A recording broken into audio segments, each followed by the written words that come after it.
really excited and anxious.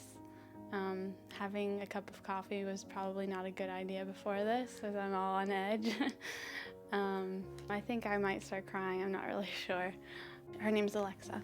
Sitting here now waiting to meet my dog, 2 or 3 words that I guess can describe it is anxiety, but not the stressful kind, because there's a good benefit coming. A peace, because I know I'm going to have this friend for a long while after now, and that bond's going to be really strong. I think beyond just being a great companion, she's going to be able to give me a lot more freedom than my cane. Good girl, good girl.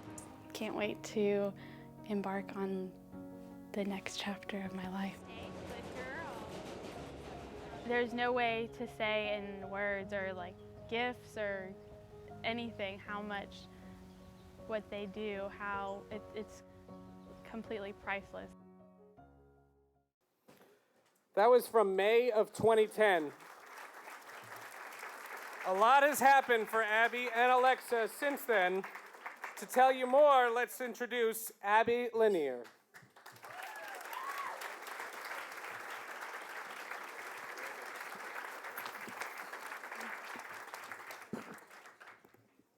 So I haven't seen that footage since 4 years ago, so that's a serious walk down memory lane for me. But 2400 is my visual acuity, and those numbers don't mean very much to most people.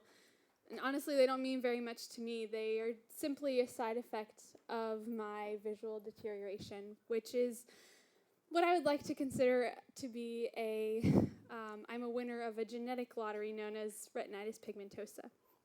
And that is a gradual deterioration of my vision through the retina. At age 4, I was diagnosed, and then 3 years later, at age 7, I got my first white cane, and I absolutely hated it. I didn't see it at the time as a tool that enabled me to be an independent person. I just saw it as something that made me stick out from my peers like a sore thumb. And after many hard lessons, I learned that my cane could provide me some independence, and it would enable the public to understand more about my disability. But then as a young teenager, I got to meet a couple of successful blind individuals that got around using guide dogs. And from that time, I decided I was going to work and do whatever it took to get my own guide dog. 16 years old is the average age that most guide dog agencies place dogs with recipients. And at age 12, my family decided that in the meantime, we would commit to raising puppies for a service dog organization local to North Carolina. Being able to experience that process, the amount of love and time and copious amounts of energy that go into raising a service animal really allowed me to be able to understand and better appreciate what my guide dog Alexa went through to be able to fulfill her destiny as my guide. At age 18, in May of 2010, from the footage you saw, Alexa and I met each other and began this journey together. Just a month ago, I graduated from Appalachian State University, which is in the mountains of North Carolina. And Alexa also received some recognition because, after all, she received...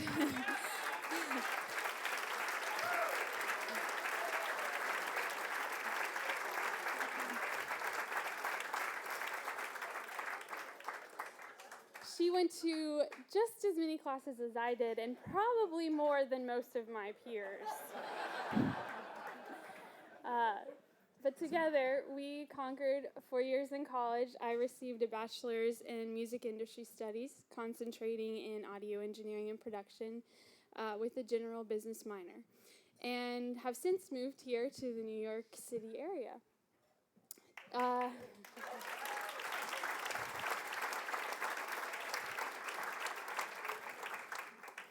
Together, Alexa and I have, she navigated me around my college campus with ease. She and I spent a couple of all-nighters together.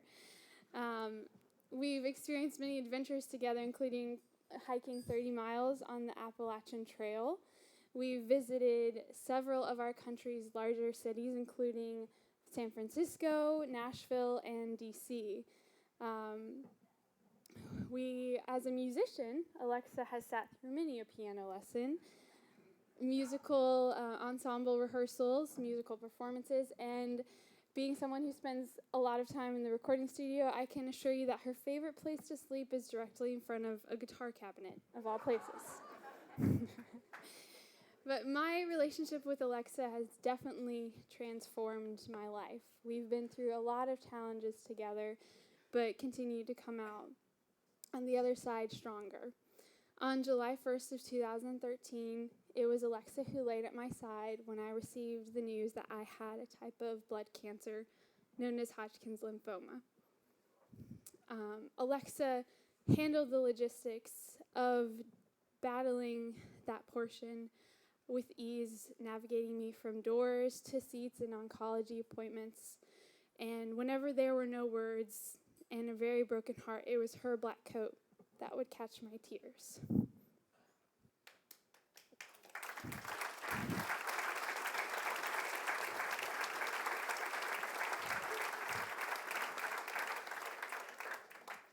And as usual, in her most beautiful self, she confidently escorted me outside of the last radiation treatment on January 22nd of 2014, when I finished my treatment battling Hodgkin's lymphoma. We celebrated together by traveling to Washington, D.C. of April of 2014, just a couple months ago, where I competed in the Washington, D.C. Nike Women's Half Marathon, where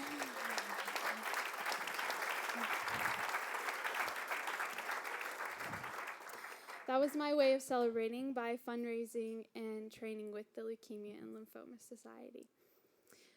My dream of receiving Alexa is just beyond, there's no words to describe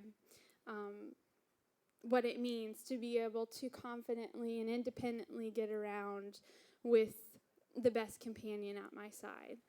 Alexa's training is designed to enable her to help me navigate around the inconveniences and just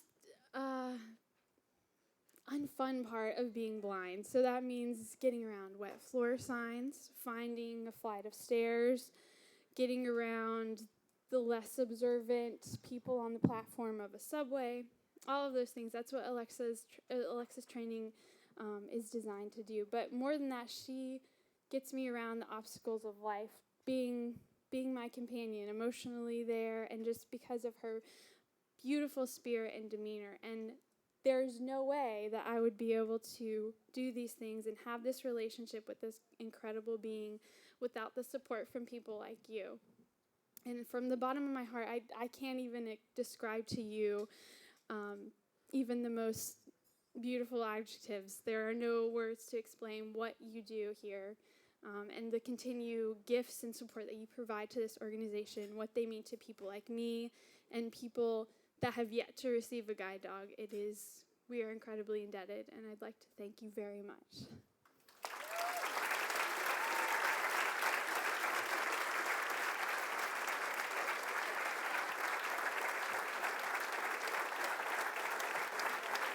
It's an amazing story. Ladies and gentlemen, let's give a round of applause to Abbey.